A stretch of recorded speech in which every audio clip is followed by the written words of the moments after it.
Assalamualaikum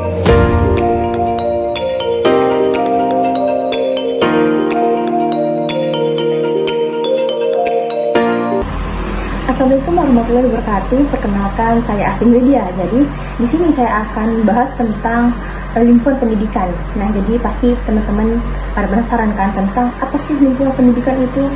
Baik, jadi silahkan tonton video ini.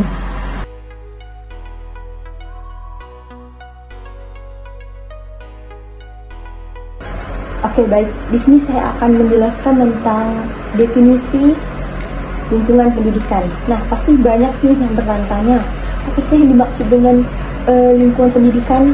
Nah, jadi teman-teman juga pada penasaran kan? Nah, jadi lingkungan pendidikan ini adalah segala sesuatu yang berada di sekitar proses pendidikan yang mempengaruhi perkembangan dan pembentukan karakter, pengetahuan, keterampilan, serta nilai-nilai peserta didik. Nah, lingkungan ini tidak hanya mencakup tempat fisik di mana pendidikan ini berlangsung seperti sekolah, tetapi juga mencakup elemen-elemen sosial, budaya, dan psikologis yang ada di sekitar peserta didik. Nah, jadi lingkungan pendidikan ini mencakup semua hal di luar diri anak yang menjadi tempat berlangsungnya proses belajar.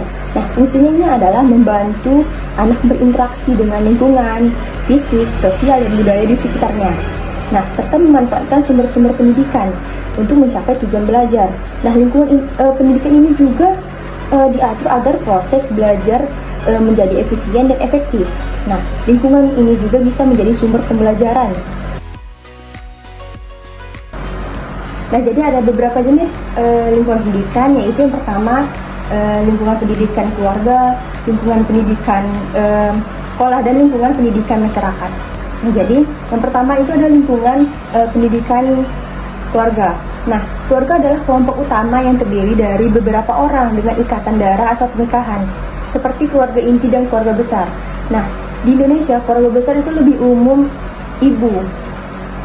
Biasanya memiliki pengaruh terbesar dalam tumbuh kembang anak. Tetapi faktor lain seperti budaya, tingkat kemakmuran, dan kondisi rumah juga berperan. Nah, seluruh kondisi keluarga mempengaruhi perkembangan anak. Keluarga adalah pusat pendidikan penting, membentuk karakter anak, mengajarkan nilai seperti hemat, menghargai kebenaran, dan saling membantu. Selain karakter, keuangan juga membentuk dasar sosialisasi anak. Sebagai lembaga pendidikan pertama dan alami, keluarga berperan dalam merawat, melindungi, dan mendidik anak agar tumbuh dengan baik. Nah, inilah yang membuat pendidikan dalam keluarga disebut pendidikan utama, karena disinilah potensi anak mulai terbentuk dan berkembang. Nah, yang kedua yaitu ada lingkungan pendidikan sekolah. Nah, sekolah ini adalah lembaga yang dirancang khusus untuk memenuhi kebutuhan pendidikan yang tidak bisa sepenuhnya diberikan oleh keluarga, terutama dalam hal ilmu pengetahuan dan teknologi. Dengan kemajuan zaman, peran sekolah semakin penting untuk mempersiapkan generasi muda dalam menghadapi tantangan masa depan dan berkontribusi dalam pembangunan masyarakat. Nah, jadi sekolah idealnya mencerminkan masyarakat Indonesia masa depan yang modern dan maju dalam pemanfaatan ilmu pengetahuan dan teknologi.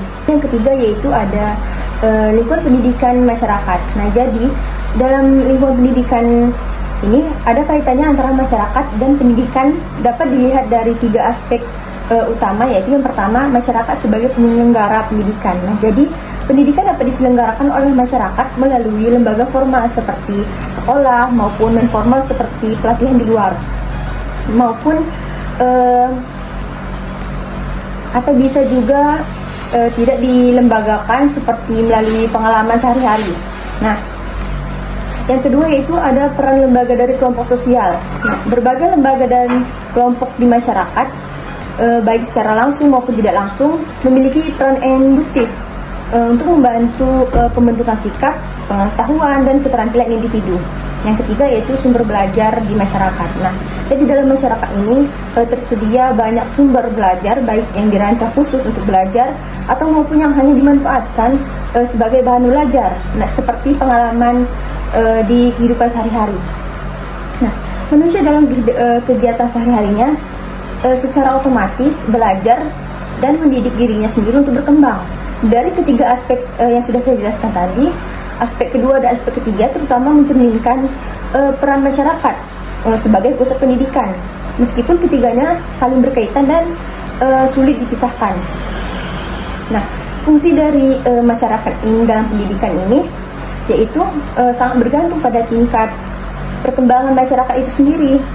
Nah, pendidikan dalam masyarakat ini melengkapi peran pendidikan di keluarga dan di sekolah, karena seseorang akan terpengaruh oleh beragam jenis pendidikan yang mencakup kebiasaan, pengetahuan, sikap, etika, minat, dan keagamaan. Dan elektronik. Sebagai contoh, bila ada anak yang terlihat gendut atau berbadan besar, biasanya orang di sekitarnya akan mengata-ngatainya dengan berkataan yang tidak enak. Ada pula mereka yang merasa asik iseng dan membuat si anak culun menjadi bahan lelucon. Biasanya, mereka yang mempunyai ras yang berbeda pun suka mendapatkan perlakuan yang kurang mengenakan. Zaman pun berubah. Kekerasan ini pun bisa dilakukan melalui media elektronik atau biasa kita sebut media sosial. Tahukah kamu apa dampak dari perbuatan itu? Bagi yang melihat, tentu saja akan berdampak pada dampak mental. Dia akan merasa takut dan merasa tidak nyaman. Bagi pelaku, biasanya akan mendapat sanksi bertahap dari orang tua, pihak yang berwajib, atau di persidangan, dan bisa sampai akhirnya di penjara. Sebagai korban, akan berdampak seperti sering absen dan bolos sekolah, mudah emosi atau labil, sering terlihat ada luka dan memar, atau yang lebih parah, bunuh diri.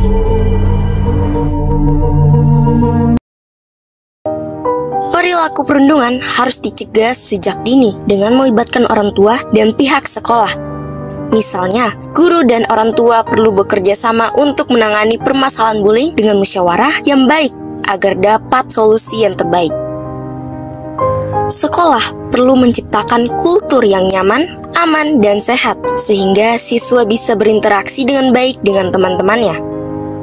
Sekolah juga perlu memberikan sanksi tegas kepada anak yang melakukan bullying, sehingga pelaku merasa jerah dan tidak melakukan tindakan bullying kembali kepada temannya. Guru perlu melakukan pendekatan konseling kepada anak yang mengalami bullying, sehingga mereka tidak mengalami trauma berkepanjangan, minder, hingga takut bersosialisasi dengan orang lain.